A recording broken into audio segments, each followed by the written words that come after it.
Welcome to This Explainer. Today, we're diving straight into the wild reality of the deepfake as a service economy. It's an industry that is quite literally unfolding like a modern-day digital heist, and it's fundamentally altering how we verify who's an actual living person and who's just an algorithm.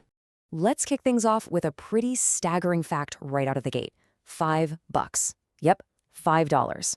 According to recent research from the cybersecurity firm Group IB, that is all it costs on underground markets right now to buy a cloned voice, deepfake images, or even a fully synthetic digital identity. The price of an individual's digital likeness has basically plummeted to the cost of your morning cup of coffee. Crazy, right? Okay, here's our roadmap for this explainer. We're going to cover 1. The cheap deepfake economy. 2.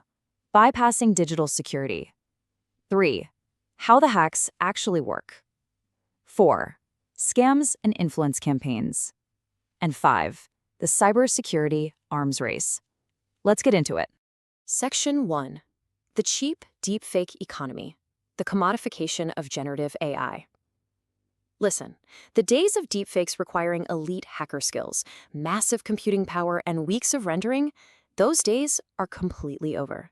We are now living in an era where generative AI has become fully commoditized. Just look at the numbers from the 2024 Sensity report. The market is absolutely flooded. We're talking over 10,000 distinct tools for AI image generation, more than 2,000 for face swapping and lip syncing, and over 1,000 for voice cloning. And what's really alarming here is that a lot of these are just public repositories or software priced at under $50 a month. It's literally a democratized arsenal for anyone looking to fabricate media. So where are all the getaway drivers gathering? Well, a United Nations report highlights platforms like Telegram as massive digital hubs for cybercrime. We're talking about an illicit economy in Southeast Asia alone that pulls in tens of billions of dollars every single year. Chatbots on these platforms are actively facilitating the sale of hacked data, malware, and off-the-shelf deepfake software directly to scammers. Section 2. Bypassing digital security. The digital lockpicks.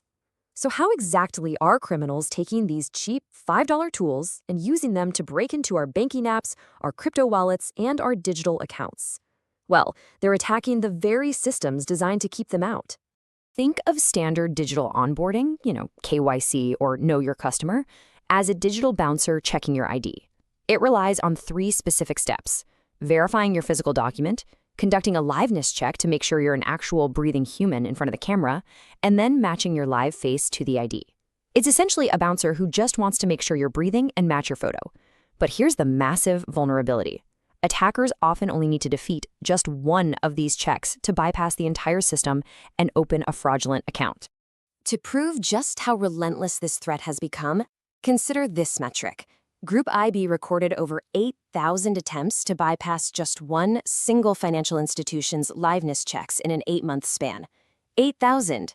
Scammers are just bombarding these digital gates with AI-generated deepfake images, trying to find absolutely any weak point in the armor. Section 3. How the hacks work, 3 attack vectors. It's a highly coordinated, sequential break-in the criminals are using right now to beat that digital bouncer. Scammers have basically evolved their methods in 3 main steps. First, they create an entirely synthetic, fake face with a clean record and no history on any watch lists. Second, they use face-swapping software and intercept the computer's video feed, which acts exactly like putting a digital mask over the camera lens. And finally, the most advanced method, API-level injection. This is where they bypass the camera entirely, feeding the fake data straight into the app's wiring. So the absolutely crucial point here is understanding the difference between the 2 primary threats. Presentation attacks try to fool the camera, like holding up a screen or wearing a highly realistic mask. But injection attacks, these sneak straight through the back door. They don't even bother with the camera lens. They alter the data as it travels to the server. This means standard security checks are completely blind to them.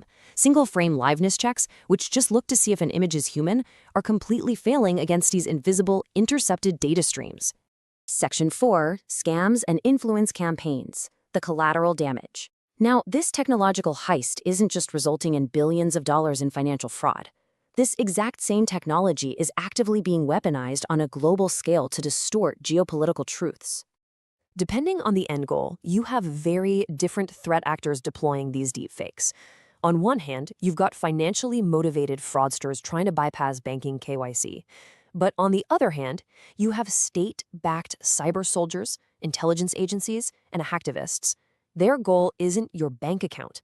Their goal is engineering public consent, destabilizing adversaries, and waging hybrid warfare.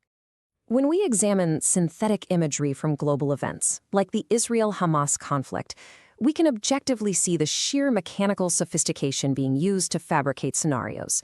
Regardless of the underlying cause or political affiliation, organizations are utilizing hyper-realistic, AI-generated imagery to shape international perspectives and simulate events. The technology itself is entirely agnostic to the cause it serves.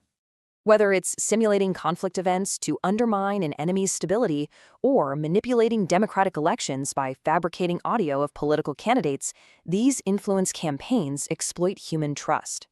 Because these fakes trigger such immediate emotional reactions, they spread like wildfire across social media feeds at a speed that standard journalistic fact-checking simply cannot keep up with. Section 5. The Cybersecurity Arms Race, the New Security System. We clearly cannot rely on outdated defenses when our adversaries are moving this fast. Let's explore how the industry is fighting back to reclaim the integrity of our digital identities. Because those old-school single-frame checks are failing, security platforms are now layering their defenses. This means analyzing multiple video frames to catch unnatural blinking or weird microexpressions. It requires injection attack detection to prove the video actually came from a real smartphone camera and wasn't intercepted along the way. It also uses behavioral biometrics, literally analyzing exactly how you hold your phone or type on your keyboard to catch subtle discrepancies that algorithms just cannot fake yet. And it's not just the tech sector responding. Government regulators have realized the immense stakes here. We're seeing strict new mandates globally. In the US, FinCEN is requiring financial institutions to actively identify deepfake anomalies, like sudden technical delays during a video call or geographical data that doesn't match the ID. Meanwhile, the EU AI Act is mandating rigorous safety assessments for biometric verification systems, officially classifying them as high-risk applications. The arms race is fully underway, as $5 commoditized deepfakes permanently alter the landscape of digital trust, blurring the lines between authentic human expression and synthetic manipulation. This is the critical question every organization and every individual must now answer. When seeing is no longer believing, how will you verify reality? Thank you for joining me for this explainer. Keep questioning what you see and stay informed.